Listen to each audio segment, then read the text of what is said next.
Hello students. तो आज हम एक नया पाठ पढ़ते हैं आपके पाठ्य पुस्तक दिशा, इस पाठ्य पुस्तक में से। और उस पाठ का नाम है स्मरण शक्ति का विकास। यानी हमारी जो स्मरण शक्ति है इसका विकास कैसे हुआ और इसके बारे में जो जानकार लोग हैं, इसके बारे में जो जानकारी रखने वाले वैज्ञानिक हैं, इनके क्या मत है, क्या ओपिनियन है इनके बारे में कि ये स्मरण शक्ति का विकास कैसे हुआ, हम ध्यान में रखते हैं, कुछ बातें याद रखते हैं या ध्यान में रहता है, मतलब एग्जैक्टली क्या होता है। फिर स्मरण शक्ति कम होने का कारण क्या होता है, या स्मरण शक्ति अच्छी करनी है तो कौन कौन सी बातें हमें अपनानी चाहिए, ये सारी बातें हमें इस पाठ में पढ़नी है। ओके, सो चलिए पाठ पढ़ना शुरू करते हैं और हम पढ़ेंगे कि स्मरण शक्ति का विकास कैसे हुआ। स्मरण मतलब क्या, याद करना। और ये याद करना जो होता है, जो हमारी मेमोरी होती है, इसको हम याद कर कैसे किया जाता है, शॉर्ट पीरियड के लिए, लॉन्ग पीरियड के लिए, तो ये सब हम पढ़ेंगे। तो जैसे यहाँ पे बताया है कि स्मृति कोष्ठ के 3 कक्ष होते हैं। स्मृति कोष्ठ मतलब क्या, जहाँ पे हमारी यादें रखी जाती है, जो वो मेमोरी सेल होते हैं, उसे कहते हैं स्मृति कोष्ठ। तो वो जो स्मृति कोष्ठ होते हैं, वो जो मेमोरी सेल होते हैं, उसमें 3 हिस्से होते हैं। लाइक कबर्ड में कैसे 3 पार्ट होते हैं, ओके, ऊपर वाला पार्ट दूसरा, वैसे यहाँ पे भी 3 पार्ट्स है, 3 कक्ष है। पहला है ज्ञानेंद्रिय परक स्मरण शक्ति। ज्ञानेंद्रिय परक स्मरण शक्ति, इसमें जो यादें होती है ना, ये कुछ ही क्षणों की जो यादें होती है, 1-2 मिनट, मतलब कुछ थोड़े समय की यादें जो है वो इसमें रहती है। उसके बाद है लघुकालीन स्मरण शक्ति, ये दूसरा कक्ष है। लघुकालीन स्मरण शक्ति में लघुकालीन स्मरण शक्ति में ऐसी यादें होती है जिन्हें हम याद करते हैं, कुछ समय के लिए हमारे ध्यान में होता है, वो बाद में हम भूल जाते हैं। जैसे उसको बार बार याद नहीं करते। जैसे कोई ऐसा हमारा बहुत बचपन का दोस्त है, फर्स्ट स्टैंडर्ड का या जूनियर या सीनियर केजी का, तो कुछ समय के लिए हम, कुछ सालों तक हम उसे याद रखते हैं, बट जैसे जैसे हम उसका नाम निकालना बंद होता है हमारे मुँह से, या हम उसके कांटेक्ट में नहीं रहते हैं, धीरे धीरे करके हम उसका नाम भूलने लगते हैं। तो वो होती है लघुकालीन, मतलब कुछ समय के लिए, कुछ सालों के लिए वो ध्यान में रहता है। और तीसरा है दीर्घकालीन कक्ष। दीर्घकालीन मतलब जो हमारी भावनाओं से, जो हमारे इमोशंस से, दिल से, हृदय से जुड़ा होता है, ऐसी बातें यहाँ पर होती है जो हम बार बार याद करते हैं, मतलब रोज नहीं, बट साल में 1-आध बार। जैसे बचपन की कोई घटना है, माँ तुम लोगों को सुनाती है कि देखो तुम छोटे थे तो तुमने ऐसे किया था, वैसे किया था, और वो घटना माँ हर समय जब भी बातचीत होती है, 2 साल बाद, 4 साल बाद, 10 साल बाद सुनाती है, तो मतलब वो रिपीट होता रहता है। और ऐसी स्मृति दीर्घकालीन स्मृति में जा बैठती है, मतलब उसे हम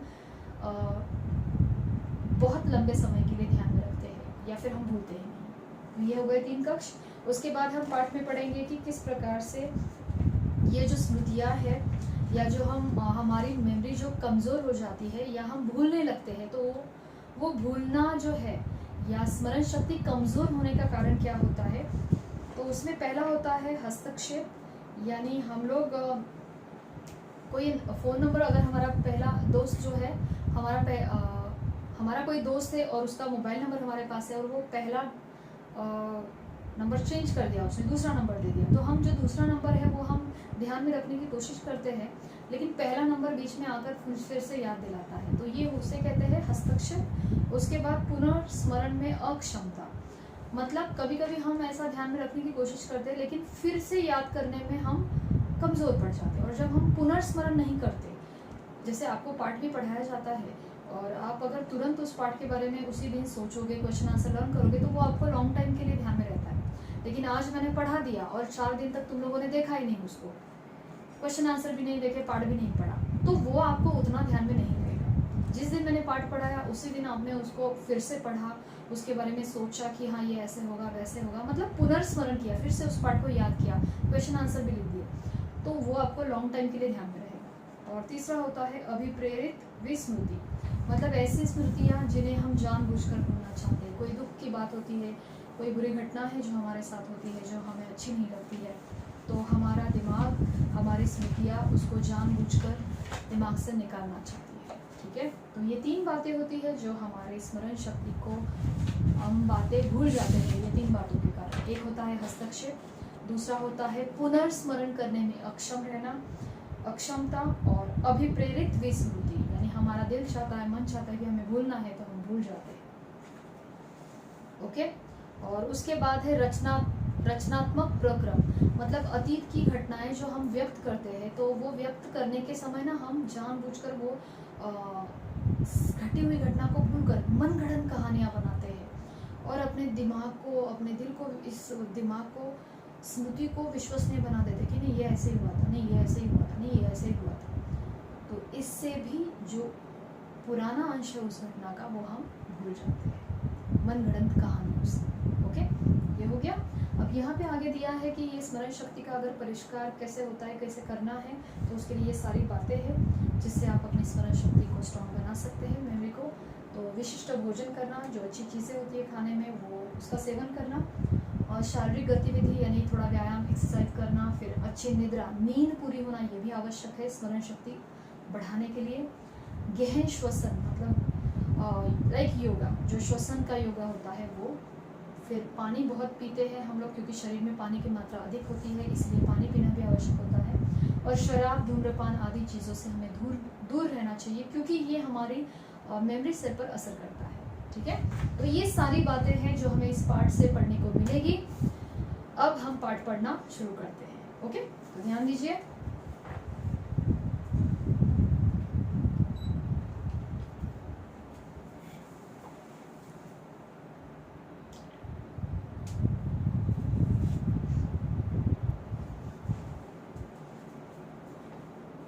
ज्ञान प्राप्त करने के लिए स्मरण शक्ति का महत्व कौन नहीं जानता। यदि हम अतीत में प्राप्त किया हुआ ज्ञान ही स्मरण ना रहे, यदि हमें अतीत मतलब पास्ट में जो हमने सीखा है, जो प्राप्त किया है, वो ज्ञान का हमें स्मरण ही ना रहे, तो हम नया ज्ञान कैसे प्राप्त कर सकते हैं। जैसे मैथ्स में आप पढ़ते हो, अगर उसके जो कंसेप्ट है वही तुम्हारे क्लियर नहीं हो तो आगे का तुम पढ़ सकते हो क्या? नहीं। बिल्कुल उसी तरह से अगर पहले प्राप्त किया हुआ ज्ञान ही हमारे ध्यान में नहीं है तो नया ज्ञान कहाँ से प्राप्त कर सकते हैं, कैसे प्राप्त कर सकते हैं। स्मरण शक्ति उस बौद्धिक क्षमता को कहते हैं जिसके बल पर व्यक्ति अर्जित ज्ञान को तथा अनुभूत घटनाओं को याद रख सकता है। अंडरलाइन करो, स्मरण शक्ति किसे कहते हैं? बौद्धिक क्षमता को कहते हैं। और उस बुद्धि के सहारे, उस बौद्धिक क्षमता के सहारे व्यक्ति अर्जित ज्ञान को, अर्जित मतलब कमाया हुआ, सीखा हुआ ये जो ज्ञान है, तथा अनुभूत घटना यानी अनुभव, एक्सपीरियंस की हुई घटनाओं को इंसान याद रखता है। किसके सहारे? बौद्धिक क्षमता के सहारे। आगे, मस्तिष्क घटनाओं के ज्ञान को किस प्रकार स्मृति में बैठाता है, यह अभी तक एक रहस्य है। मस्तिष्क यानी दिमाग, हमारा दिमाग इतनी सारी घटनाओं को, इतने सारे ज्ञान को किस प्रकार, कहाँ पे स्मृति में बैठाता है, ये अभी तक एक सीक्रेट है। ये अभी तक पता नहीं चला है कि कैसे बैठाता है, उसका प्रोसेस क्या है। तथापि वैज्ञानिक यह बात निश्चयपूर्वक कहते हैं कि स्मृति में, हमारी याद में ज्ञान को संचित करना यानी इकट्ठा करना, जमा करना, उस क्रिया में निश्चय ही मस्तिष्क की नाड़ी कोशिका का हाथ होता है, यानी मेमोरी सेल का। ये जो सारी इंफॉर्मेशन है, ये सारा नॉलेज है, ये सारा ज्ञान है, इतनी सारी घटनाएं हैं जीवन में घटने वाली, इन सभी बातों को दिमाग में, स्मृति के ज्ञान में रखने में मेमोरी सेल यानी नाड़ी कोशिका, मस्तिष्क की नाड़ी कोशिका का हाथ होता है। उनके अनुसार स्मरण शक्ति का संबंध मस्तिष्क के उस उच्च भाग से है। तो स्मरण शक्ति का संबंध किससे है? हमारे दिमाग से सबसे ऊंचे, सबसे उच्च भाग से है, जो ज्ञान प्राप्त करते समय तथा जटिल समस्याओं से दो चार होते समय कार्य करता है। तो जब हम प्रॉब्लम में फंस जाते हैं, या हम किसी समस्या को सुलझा रहे हैं, या जब हम सीख रहे हैं, तो हमारे दिमाग का जो सबसे उच्च लेवल का हिस्सा काम करता है, वही हिस्सा इन सारी घटनाओं को, नॉलेज को, जानकारी को ध्यान में रखने का काम करता है। और उसमें एक्टिव कौन होता है? Memory cell. ठीक है, मस्तिष्क की नाड़ी कोशिका। अब स्मृति कोष्ठ के 3 कक्ष है, यानी ये जो स्मृति कोष्ठ है, ये जो मेमोरी सेल है, इनके 3 कक्ष है, 3 हिस्से हैं। पहला है ज्ञानेंद्रिय परक स्मरण शक्ति। वैज्ञानिकों ने 3 भेदों में विभाजित किया है।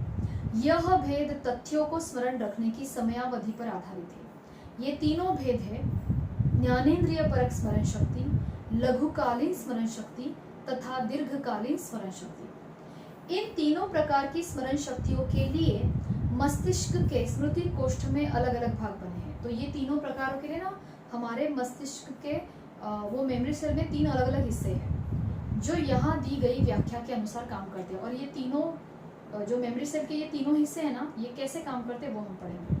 पहला, स्मृति कोष्ठ के ज्ञानेन्द्रिय परक स्मरण शक्ति कक्ष में, इस स्मृति कक्ष में, मतलब कक्ष मतलब एक कमरा, तो ये 3 कमरे हैं। तो ये वाले कक्ष में, ये वाले कमरे में क्या होता है कि केवल क्षण भर के लिए यानी कुछ ही पलों के लिए तथ्यों को याद रखने की क्षमता होती है। यानी कुछ समय के बाद, कुछ पलों के बाद, समय नहीं कुछ पलों के बाद आप भूल जाएंगे, तो कुछ ही पलों को याद रखने की क्षमता जो है ये इस कक्ष में होती है। जब आप अब एग्जाम्पल दिया है, जब आप एक पर्वत को देखते हैं तो आंखों के द्वारा पर्वत के विषय में ग्रहण की गई सूचना स्मृति कोष्ठ के ज्ञानेन्द्रिय परक कक्ष तक आ जाती है। मतलब आप पर्वत को देखते हैं, हमारी आंखें पहले देखती है उस पर्वत को, फिर आंखों के जरिए वो पर्वत की जानकारी, पर्वत का आकार, पर्वत का रंग, पर्वत कैसा है, ये सारी सूचना कहाँ जाती है, मेमोरी सेल के ये वाले कमरे में जाती है, ये वाले कक्ष में जाती है। और कुछ क्षणों के बाद वो फीकी पड़ जाती है, लाइट होता जाता है पूरा वो। यदि इस सूचना को याद रखना हो, अगर हमें परमानेंटली या थोड़े ज्यादा समय के लिए उस पहाड़ को याद रखने का है, तो उस सूचना को, उस पर्वत के वर्णन को कहाँ भेजना पड़ता है, ये वाले कमरे में, लघुकालीन स्मृति कक्ष में।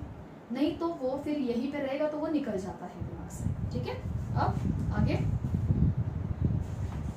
स्मृति कक्ष के लघुकालीन स्मृति कक्ष में, स्मृति कोष्ठ के लघुकालीन स्मृति कक्ष में, यानी अब इसके बारे में पढ़ रहे हैं, स्मृति कक्ष में इस भाग में पहुंचा हुआ ज्ञान उतने समय तक बना रहता है जितने समय तक आप उसका प्रयोग होता रहे। यानी वो पर्वत आपने देख लिया और पर्वत को दिमाग में रखा हुआ है, यहाँ पे था, फिर आपने वहां से यहाँ पे भेज दिया, फिर आप 2 साल बाद किसी और को ये वर्णन सुना रहे हो कि हाँ मैंने ऐसा पर्वत देखा था, उसका ऐसा आकार था, ऐसा हरा था, वैसा था, और फिर और 2 साल बोल दिए। तो जितना आप बोलते रहोगे उतना वो ध्यान में रहेगा। जिस दिन आपने बोलना बंद कर दिया तो फिर आप भूल जाओ।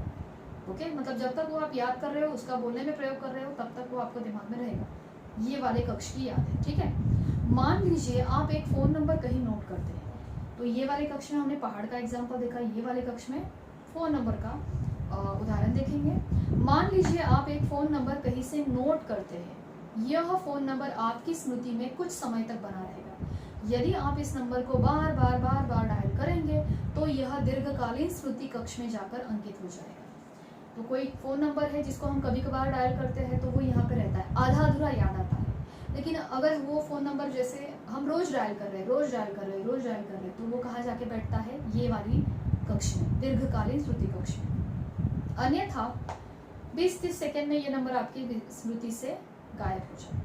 ओके, तो ये हो गया पहला हिस्सा, ये हो गया दूसरा हिस्सा स्मृति कोष्ठ का यानी मेमोरी सेल का, ये मेमोरी सेल का तीसरा हिस्सा जिसमें दीर्घकालीन यादें होती है। स्मृति कोष्ठ के दीर्घकालीन स्मृति कक्ष में, यानी ये लंबे समय तक रहने वाली जो यादें यहाँ पे रहती है, इस कमरे में असीमित ज्ञान होता है। बचपन से लेकर अभी तक हम जितना पढ़ते हैं, हिस्ट्री हो, साइंस हो, या मैथ्स कंसेप्ट हो, या इंग्लिश में जो बेसिक ग्रामर होता है, जो नए नए शब्द हम सीखते हैं, वो सारी जो जानकारी है वो कहाँ जाके बैठती है, दीर्घकालीन में। इसमें असीमित ज्ञान होता है, जिसकी कोई सीमा नहीं, इतना ज्ञान ये वाले कमरे में होता है, जिसका कुछ अंश तो जीवन भर की संपत्ति बन जाता है। यहाँ का ज्ञान तो हमारा संपत्ति होता है, हमारा धन होता है ये। जैसे कोई डॉक्टर है तो उसका जो नॉलेज है, जो उसने पढ़ा हुआ है, जो उसने सीखा हुआ है, जो उसने अनुभव किया है, वो कहाँ पे होता है, यहाँ पे। तो एक डॉक्टर के लिए उसका नॉलेज उसकी संपत्ति है, वो कहाँ पे रहेगा, दीर्घकालीन स्मृति कक्ष में। तो बिल्कुल उसी तरीके से इसलिए यहाँ पे कहा गया है जिसका कुछ अंश तो उसके जीवन भर की संपत्ति होती है। ये वाला, इसमें जो यादें होती है, इसमें जो नॉलेज है, वो जीवन भर का कमाई, संपत्ति होती है, हमारी प्रॉपर्टी। ओके, इस ज्ञान के बने रहने के पीछे 2 कारण होते हैं। इसमें ज्ञान क्यों रहता है, उसके 2 कारण हैं। एक तो इसकी बार बार आवृत्ति होती है, यानी यहाँ का ज्ञान हम लोग बार बार रिपीट करते हैं, उसका उपयोग करते हैं। और दूसरा, इसके साथ भावनात्मक संबंध, जैसे बचपन की कोई याद है, कोई घटना है जो इमोशनली हमें बहुत भावुक कर देती है, बहुत इमोशनल कर देती है, तो वैसी 2 बातें यहाँ पे रहती है। एक जो बार बार आप रिपीट करते हो, बार बार रिपीट कर रहे हो, पढ़ रहे हो, सुन रहे हो, बोल रहे हो, वैसी बातें। और दूसरा जिसके साथ आप इमोशनली बहुत कनेक्ट हो, भावनात्मक संबंध हो, ऐसी घटना से वो वाली घटना यहाँ पे होती है। उदाहरण स्वरूप यहाँ पे उदाहरण दिया है, यदि किसी व्यक्ति को अचानक मिलने के पश्चात बार बार उससे भेंट होती रहे तो उसकी स्मृति मस्तिष्क में पहली नज़र में ही अंकित हो जाती है। कोई व्यक्ति अचानक मिलने के बाद बार बार 2-3 बार 4 बार मिल जाती है तो उसकी स्मृति हमारे दिमाग में तैयार हो जाती है। दूसरी अवस्था, किसी से पहली नज़र में स्नेह हो जाने पर अथवा अचानक कोई दुर्घटना देखने पर, अचानक आंखों से देख लेने पर इसका ज्ञान भावनात्मक रूप से मस्तिष्क में अंकित हो जाता है। यानी पहली नज़र में ही अगर हमें कोई अच्छा लगता है या फिर कोई दुर्घटना हमारे आंखों के सामने घट जाती है अचानक, तो पहली नज़र में कोई पसंद आना और अचानक दुर्घटना आंखों के सामने घटना, ये दोनों बातें हमारे दिमाग में भावनात्मक इमोशनल रूप से कनेक्ट होती है, हमारे मस्तिष्क में खींच जाती है पिक्चर की तरह, और फिर वो कहाँ बैठ जाती है, दीर्घकालीन स्मृति के कक्ष में हमेशा के लिए बैठता है। ठीक है, तो ये हो गए 3 कक्ष। ज्ञानेंद्रिय परक, जो कुछ पलों के लिए की यादें यहाँ पे होती है। लघुकालीन, जो थोड़ा थोड़ा रिपीट होता है और फिर बाद में भूल जाते हैं, वो यहाँ पे आएगी। और जो बार बार रिपीट होता है जीवन में, जो नॉलेज है, जो हमने सीखा है, या फिर अगर हम इमोशनली किसी बात से कनेक्ट है, किसी घटना से, किसी व्यक्ति से, तो वो यादें कहाँ पे होती है, दीर्घकालीन स्मृति कक्ष में। ओके, अब हम बातें भूल क्यों जाते हैं, हमारी स्मरण शक्ति कमजोर क्यों हो जाती है, क्यों भूल जाते हैं हम बातें, उसका यहाँ पे रीजन है। भूलने की क्रिया को स्मरण शक्ति की विपरीत क्रिया कहा जा सकता है। भूलना ये बिल्कुल स्मरण शक्ति के विरुद्ध है। स्मरण, विस्मरण, स्मरण मतलब याद रखना, विस्मरण मतलब भूल जाना। तो भूलना ये क्या है, स्मरण शक्ति के बिल्कुल विपरीत, विरुद्ध क्रिया कही जा सकती है। जिस प्रकार स्मृति समयावधि पर आधारित है, हमारी यादें समय पर आधारित होती है, उसी प्रकार भूलने की क्रिया का भी समय से गहन संबंध होता है। मान लीजिए आप एक आयोजन में जाते हैं, किसी कार्यक्रम में जाते हैं तथा अनेक लोगों को वहां देखते हैं। 1-2 घंटे तक तो आपको याद रहेगा किन किन व्यक्तियों को आपने देखा था, परंतु 2-4 दिन के बाद आप केवल कुछ ही लोगों के नाम तथा उनके चेहरे अपने याद के पट पर याद ला सकेंगे, स्मृति पट पर, यानी याददाश्त का पर्दा, याद का पर्दा। तो अगर हम किसी कार्यक्रम में जाते हैं, शादी वादी में, तो बहुत सारे लोगों को देखते हैं, तो 2-3 घंटे के लिए हम लोग सब 100 लोग याद रखेंगे, इसको देखा, इसको देखा, उसको देखा, उसको देखा। 4 दिन के बाद सिर्फ कुछ ही लोग हम याद कर पाएंगे, कुछ ही लोगों के चेहरे हम याद कर पाएंगे। भूलने की क्रिया का विश्लेषण वैज्ञानिकों द्वारा ठीक प्रकार नहीं हो पाया कि हम भूलते क्यों है, इसको वैज्ञानिक ठीक से एक्सप्लेन नहीं कर पाए हैं। तथापि उन्होंने कुछ तथ्यों को खोजा है, तो कुछ फैक्ट्स है, कुछ सत्य है, इनकी खोज की है जो भूलने की क्रिया के लिए उत्तरदायी है, यानी जिम्मेदार है। यानी कौन सी बातें भूलने की क्रिया का कारण बनती है, वो कुछ बातें वैज्ञानिकों ने ढूंढी है। उसमें से पहली बात है हस्तक्षेप, यानी इंटरफेयर करना, पुनस्मरण में अक्षम, यानी फिर से याद करने में कमजोर पड़ना, अभिप्रेरित विस्मृति, मतलब अभिप्रेरित विस्मृति का अर्थ होता है हम जानबूझकर किसी घटना को भूल जाना चाहते हैं, वो भाव, और रचनात्मक प्रक्रम, यानी हमारी मनगढ़ंत क्रियाएं, मतलब जो हुआ नहीं है उसको मानना कि हाँ ये ऐसे हुआ है, वो क्रिया का क्रम बनाना। ठीक है, तो पहला पढ़ते हैं हस्तक्षेप। हस्तक्षेप से भाव यह है कि पुराने स्मरण किए हुए तथ्य तथा नए तथ्यों को स्मृति में बैठाने के मार्ग में बाधा बन जाते हैं। हस्तक्षेप का मतलब क्या है कि पुराने स्मरण किए हुए जो सच होते हैं, तथ्य का अर्थ होता है सच, सत्य, फैक्ट्स, तो पुराने जो फैक्ट्स है वो नए फैक्ट को वापस दिमाग में बैठाने के लिए पुराने फैक्ट्स बीच में आते हैं, वो नए फैक्ट्स को बैठने नहीं देते हैं, मतलब वो पुराने फैक्ट्स इंटरफेयर करते हैं। यदि कोई मित्र आपको नया फ़ोन नंबर दे दे तो उसका पुराना फ़ोन नए नंबर के स्मृति पट पर बैठने में बाधा डालता है। वो पुराना नंबर अपने को याद आता है, मतलब क्या कर रहा है, वो पुराना नंबर इंटरफेयर कर रहा है, हस्तक्षेप कर रहा है, नए नंबर को वहाँ पे बैठने नहीं दे रहा है। यही नहीं, नए नंबर के याद हो जाने पर पुराना नंबर धीरे धीरे हमारे दिमाग से निकल जाता है, स्मृति से निकल जाता है। तो जैसे जैसे वो नया नंबर दिमाग में रहता रहेगा, स्मृति में रहता जाएगा, पुराना नंबर हम भूलते जाएंगे। दूसरा, पुनर्स्मरण में अक्षमता, पुनः स्मरण करने में, फिर से याद करने में अक्षमता, यानी इसका अर्थ है स्मृति में अंकित तथ्यों को समय पर पुनः याद न करना। जो भी सत्य, जो भी फैक्ट्स, जो भी नॉलेज हमने लिया है उसको फिर से न याद करने से भी वो हम भूल जाते हैं। समय निकल जाने पर वे तथ्य अपने आप स्मरण हो जाते हैं। ऐसे विस्मृति अस्थायी होती है, मतलब ये विस्मृति कुछ समय के लिए होती है।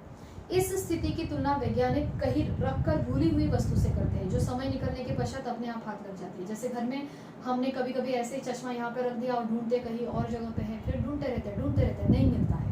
और कभी कभी वो अचानक हाथ में लग जाता है, यानी अचानक हमें याद आता है कि हाँ अरे ये यहाँ पे रखा हो सकता है, और वो वहाँ पर होता है। ठीक है, तो पुनर्स्मरण जब हम नहीं करते ना कि ये मैंने यहाँ पे रखा है, ये बार बार रिपीट नहीं करते अपने दिमाग को, तब हम भूल जाते हैं। जब तो पुनर्स्मरण करने में जब हम अक्षम है तो ये भी कारण होता है भूलने का। तीसरा है अभिप्रेरित विस्मृति। ये उन तथ्यों की होती है जिन्हें कोई व्यक्ति जानबूझकर भूलना चाहता है। इसका संबंध अप्रिय घटनाओं से होता है। इस कारण को वैज्ञानिक निग्रह अथवा दमन की संज्ञा देते हैं। निग्रह मतलब ठान लेना, दमन मतलब मिटा देना, जमीन के अंदर गाड़ देना उस याद को, उस घटना को। तो अभिप्रेरित विस्मृति मतलब हमारा दिमाग, हमारा दिल जानबूझकर उस घटना को, अप्रिय बुरी घटना को भूलना चाहता है, मिटा देना चाहता है, और हम भूल जाते हैं धीरे धीरे। बुरी बातों को भूलना अथवा कोई बुरा काम करते समय किसी सदुपदेश की अवहेलना करना यानी इग्नोर करना, अपमान करना, ये अभिप्रेरित विस्मृति की सूची में आते हैं। ओके, तो बुरी घटनाओं को, हमारे जीवन में बुरी बातों को भूल जाना, ये यहाँ पर आ जाता है अभिप्रेरित विस्मृति में। या फिर हम अगर बुरा काम कर रहे हैं और कोई हमें अच्छा उपदेश दे रहा है, तो उस उपदेश को जब हम इग्नोर करते हैं तो वो इग्नोर करना भी इसी में आ जाता है, अभिप्रेरित विस्मृति। मतलब हम दिल से, दिमाग से, खुद से उस घटना को निकालना चाहते हैं, उस उपदेश को या उस बुरी घटना को निकालना चाहते हैं। चौथा है रचनात्मक प्रक्रम। ऐसे प्रक्रम होते हैं जो अतीत में घटी हुई घटनाओं को व्यक्त करते समय भूल हुए अंश को मनगढ़ंत तथ्यों से पूर्ति कर देते हैं। मनगढ़ंत तथ्य मतलब मनगढ़ंत कहानियाँ। तो कुछ घटनाएं ऐसी होती है जो हमें अच्छी नहीं लगती, फिर हम उनको पूरा क्लियर करके, साफ करके नई घटनाओं का क्रम बनाते हैं। जैसे हमने वो दृश्यम मूवी में देखा होगा। ओके, किस प्रकार से वो जो एक्चुअली जो हुआ था वो दृश्य और वो रिपीट करके स्मरण, लोगों के स्मरण में डाल के कि हाँ हम मिले थे इस तारीख को, 2 अक्टूबर को, ये उनको बोल बोल के वो एक कहानियों का, उस घटनाओं का ऐसा क्रम बना देता है। तो ये इसका बेस्ट एग्जांपल वही है, रचनात्मक प्रक्रम। ये मनगढ़ंत तथ्य रचनात्मक इसलिए कहलाते हैं क्योंकि ये पुरानी घटनाओं को विश्वसनीय बना देते हैं। तो बोल बोल के वो पुरानी घटनाओं को क्या कर देते हैं, विश्वसनीय बना देते हैं। यही नहीं, भूले हुए पुराने अंशों को पुनः स्मृति में आने से भी रोक देते हैं। जो एक्चुअल घटा हुआ था उसको फिर से दिमाग में आने से रोक देते हैं। वो मनगढ़ंत कहानी दिमाग को, स्मृति को इतनी हावी हो जाती है, इतनी पक्की बैठ जाती है कि जो ओरिजिनल उसमें घटा हुआ था वो सब दिमाग से निकल जाता है। ओके, तो ये 4 बातें हैं जो हमारे भूलने के कारण होते हैं, हमारे विस्मरण के कारण बन जाते हैं। अब पढ़ेंगे स्मरण शक्ति का परिष्कार। स्मरण शक्ति का परिष्कार यानी शोधन कैसे हुआ है। भुलक्कड़ लोगों की स्मृति को पैनी करने के लिए कैलिफोर्निया विश्वविद्यालय के मनोविज्ञान शास्त्री गैरी स्मॉल ने स्मृति को बढ़ाने के हेतु एक विधि निकाली है, एक तरीका निकाला है जिसमें 4 महत्वपूर्ण बातें सम्मिलित है। तो हम अपनी स्मृति को किस प्रकार से अच्छा बना सकते हैं, बढ़ा सकते हैं। 4 बातें हैं, अंडरलाइन करो। विशिष्ट भोजन, एक प्रकार का भोजन। नियमित शारीरिक गतिविधि यानी एक्सरसाइज, व्यायाम करना। तनाव दमन, तनाव मतलब टेंशन से दूर रहना, तनाव को मिटा देना। और स्मृति संबंधी व्यायाम यानी मेमोरी से रिलेटेड कुछ एक्सरसाइज होते हैं वो भी। पहला पॉइंट है विशिष्ट भोजन। गैरी स्मॉल के अनुसार स्मृति को तेज करने हेतु ऐसे भोजन की आवश्यकता होती है जिसमें ओमेगा उपयुक्त अम्ल विद्यमान हो। ओमेगा ये जो फैटी एसिड होता है जिसमें ये विद्यमान हो, जिसमें मौजूद हो, वो वाला भोजन आवश्यक होता है दिमाग के लिए। ये आम्ल ड्राई फ्रूट तथा कुछ मछलियों में पाए जाते हैं। तो ये ओमेगा 3 ये जो फैटी एसिड होता है ये किस में मिलता है, ड्राई फ्रूट्स में और कुछ मछलियों में। इनके साथ साथ फलों में और हरी सब्जियों में भी ये मौजूद होता है, विद्यमान होता है। तो अपनी स्मृति को अच्छा बनाना है, मेमोरी को, तो क्या क्या खाना चाहिए, ड्राई फ्रूट्स, कुछ ड्राई फ्रूट्स है, फिर कुछ मछलियाँ हैं, फिर फल और हरी सब्जियाँ। दूसरा पॉइंट है स्मरण शक्ति को बढ़ाने के लिए शारीरिक गतिविधि यानी शरीर की कौन सी गतिविधियां या एक्सरसाइज हम कर सकते हैं, कौन से कार्यक्रम क्रिया कर सकते हैं। शारीरिक गतिविधि में गैरी स्मॉल के अनुसार भ्रमण मतलब क्या, घूमना, चलना, शरीर को तानना यानी स्ट्रेच करना तथा पर्याप्त विश्राम करना यानी आराम करना, ये स्मरण शक्ति बढ़ाने में अत्यंत लाभदायी सिद्ध हुए। शारीरिक गतिविधि में क्या क्या आता है? भ्रमण यानी घूमना, शरीर को तानना यानी स्ट्रेच करना, और पर्याप्त विश्राम करना यानी जरूरी जितना है उतना आराम करना। ये बहुत लाभदायी होता है स्मरण शक्ति को बढ़ाने में। इसके अतिरिक्त 15 मिनट का दैनिक प्राणायाम, 15 मिनट का प्राणायाम यानी श्वसन संबंधी जो योग होते हैं वो, प्राणायाम यानी श्वास जो होता है हमारा, श्वसन मतलब सांस लेना और सांस छोड़ना, इसके संबंधित जो प्राणायाम जो योगा है वो भी हमारे दिमाग को चुस्त हेल्दी रखने में रामबाण उपाय का काम करता है।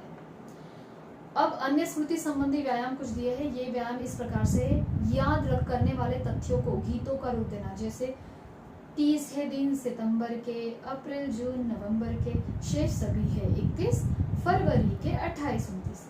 तो ये है व्यायाम स्मृति संबंधी, मतलब ये जो फैक्ट्स है 12 मंथ्स है, किसमें कितने दिन होते हैं कौन से मंथ में, तो यहाँ पे ऐसे गाने के रूप में ध्यान में रख सकते हो। कैसे? 30 दिन है सितंबर के, अप्रैल जून नवंबर के, 30 दिन है सितंबर के, अप्रैल जून नवंबर के, शेष सभी है 31 फरवरी के, 28 29। शेष सभी है 31 और फरवरी के है 28 29। तो गाने के रूप में करोगे तो ये एक व्यायाम है दिमाग का। आगे, शब्दों के पहले अक्षर मिलाकर एक शब्द बना लेना। जैसे कोई पॉइंट्स में आंसर होता है ना, तो पहला पॉइंट जो है वो वर्ड्स या उसका पहला वाला शब्द लेकर वो एक अलग से शब्द बना देना और फिर एक एक पॉइंट याद करना। ये आप एग्जाम के टाइम पे कर सकते हो, ठीक है, कर रहे होंगे, अगर नहीं करते हो तो ट्राई कर लेना। ओके, फिर है विबग्योर, इंद्रधनुष के रंगों को नामों को याद रखने में सहायता देता है। विबग्योर, तो विबग्योर ये जो शब्द है ये इंद्रधनुष में कितने रंग होते हैं वो रंगों के नाम ध्यान रखने में अपने को ये शब्द याद रखता है। तो इस प्रकार से ये क्या है? स्मृति का व्यायाम। गैरी स्मॉल का स्मृति वर्धक सूत्र निम्नलिखित तथ्यों पर विशेष बल देता है। अब गैरी स्मॉल ने ये जो स्टडी किया, जो रिसर्च किया है, उसमें कुछ सत्य, कुछ फैक्ट्स हमें बताए हैं जिसके आधार पर हम अपने स्मृति को स्ट्रांग बना सकते हैं, अपनी मेमोरी को तेज बना सकते हैं। तो देखो, पहला है अच्छी निद्रा। 8 घंटे से कम की निद्रा स्मरण शक्ति को निर्बल बनाती है। अगर हम 8 घंटे से कम सोते हैं तो हमारी स्मरण शक्ति कमजोर हो जाती है, इसीलिए हमेशा 8 घंटे की कम से कम नींद लेनी चाहिए। सदैव अंधेरे एवं स्वच्छ कमरे में निश्चिंत होकर शयन करना चाहिए। स्मरण शक्ति अगर अच्छी चाहिए तो अंधेरा होना चाहिए नींद लेते समय, स्वच्छ साफ सुथरा कमरा और निश्चिंत मन से, मतलब कोई चिंता तनाव कोई विचार नहीं, शांत मन से नींद पूरी होनी चाहिए। ओके, आगे है गहरा श्वसन। गहरे लंबे सांसों के व्यायाम मस्तिष्क को ऑक्सीजन की उचित मात्रा प्रदान करते हैं। यानी जब हम ऐसे सांस लेते हैं, गहरी सांस लेते हैं, तो वो ऑक्सीजन हमारे दिमाग तक पहुंचता है, मस्तिष्क तक पहुंचता है और सांस को भीतर ले जाकर कुछ पल रोक लेना चाहिए, फिर इसे धीरे धीरे छोड़ना चाहिए। इससे हमारा जो मस्तिष्क है वो ज़्यादा, जो हमारी मेमोरी सेल जो है वो ज़्यादा एक्टिव हो जाती है। ठीक है, तो गहरा श्वसन जो है वो भी करना चाहिए। फिर दिया है नियमित व्यायाम। व्यायाम से मस्तिष्क को ऑक्सीजन प्राप्त होता है, तनाव घटता है, मतलब चिंता टेंशन कम हो जाती है, भूख बढ़ती है तथा मस्तिष्क में ऐसे केमिकल्स, ऐसे रसायन उत्पन्न होते हैं जिनके फल स्वरूप स्मरण शक्ति पैनी हो जाती है। पैनी यानी तेज। तो हमारे दिमाग में व्यायाम के कारण कुछ ऐसे केमिकल्स निर्माण होते हैं जिससे हमारी स्मरण शक्ति तेज हो जाती है। फिर आगे दिया है संतुलित भोजन। फल, हरी सब्जियां, मछली, अखरोट आदि का प्रतिदिन सेवन करने से स्मृति का परिष्कार होता है, यानी हमारी स्मृति जो है वो बढ़ती है, अच्छी होती है। क्या क्या खाने से? फल, हरी सब्जियां, मछली और अखरोट। फिर है खूब पानी पीना। मस्तिष्क का 72% भाग पानी से बना हुआ है, अतः दिन में 10 गिलास पानी अवश्य पीना चाहिए और धूम्रपान के निकट भी नहीं जाना चाहिए। तो पानी ज्यादा पियो। आगे दिया है धूम्रपान के निकट भी नहीं जाना चाहिए। धूम्रपान मतलब बीड़ी या सिगरेट पीना। इससे रक्त कोशिकाएं सिकुड़ जाती है, हमारे जो ब्लड सेल्स होती है वो सिकुड़ जाते हैं और जिसके फलस्वरूप मस्तिष्क की ओर ऑक्सीजन तथा रक्त का संचार ठीक से नहीं हो पाता। जब हमारी ब्लड की जो सेल्स होती है वो सिकुड़ जाती है तो दिमाग तक ऑक्सीजन और ब्लड जो सर्कुलेट होता है वो ठीक से पहुंच नहीं पाता और हमारी मेमोरी पर धूम्रपान का असर होता है, यानी स्मोकिंग का। फिर है शराब। शराब पीने से मस्तिष्क का स्मृति कोष्ठ सिकुड़ने लगता है, यानी मेमोरी सेल जो है शराब पीने से कमजोर होने लगती है, छोटी होने लगती है, सिकुड़ने लगती है और धीरे धीरे विस्मृति पाव जमाने लगती है और धीरे धीरे हमारी याददाश्त कमजोर होने लगती है। ठीक है, तो ये पाठ वैसे तो हमें पढ़ने के लिए दिया हुआ है, लेकिन ये पाठ हमें बहुत अच्छी जानकारी देता है कि हम किस प्रकार से हमारे स्मरण शक्ति को स्ट्रांग बना सकते हैं, तेज बना सकते हैं। तो सब पाठ सिर्फ क्वेश्चन आंसर के लिए पढ़ना नहीं है, बल्कि पाठ को समझना है, और उसमें इस पाठ में बहुत सारी उपयुक्त बातें हैं, उन्हें फॉलो भी करना है, उन्हें अपनाना है। ठीक है, अब प्रश्न देखते हैं पाठ के। पहले सही या गलत आपको बताना है। हमें प्रतिदिन व्यायाम करना चाहिए, बिल्कुल सही। प्राणायाम करने से स्मरण शक्ति तेज होती है, ये भी सही है।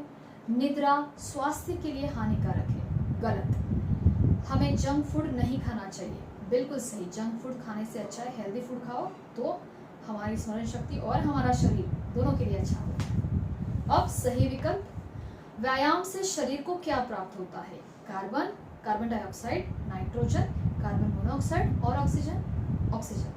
स्मृति को कितने भागों में विभाजित किया गया है? 2, 4, 3 या 5? 3 भागों में, ये 3 भाग। इनमें से हमें क्या नहीं करना चाहिए? खेलना कूदना, व्यायाम, रोना या सोना। क्या नहीं करना चाहिए? रोना। फिर धूम्रपान करने से रक्त कोशिकाएं कैसी हो जाती है? फैल जाती है, छोटी हो जाती है, लंबी हो जाती है या सिकुड़ जाती है? सिकुड़ जाती है, राइट। तो पाठ हमने पूर्ण कर दिया है। अब इस पाठ के कुछ प्रश्न हैं।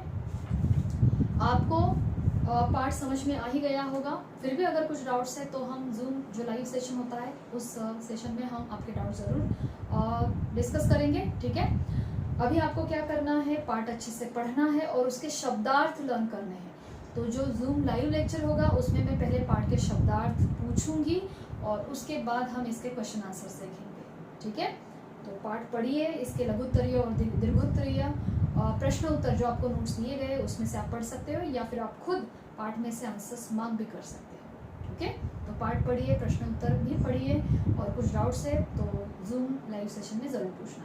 होमवर्क में शब्दार्थ लर्न करने हैं। ओके, तो बस आज के लिए हमने ये पाठ स्मरण शक्ति का विकास, ये बहुत ही उपयोगी पाठ था हम सब के लिए, ये हमने पूर्ण कर दिया है। अगले वीडियो में, अगले लेक्चर में फिर मिलेंगे नए पाठ के साथ। धन्यवाद।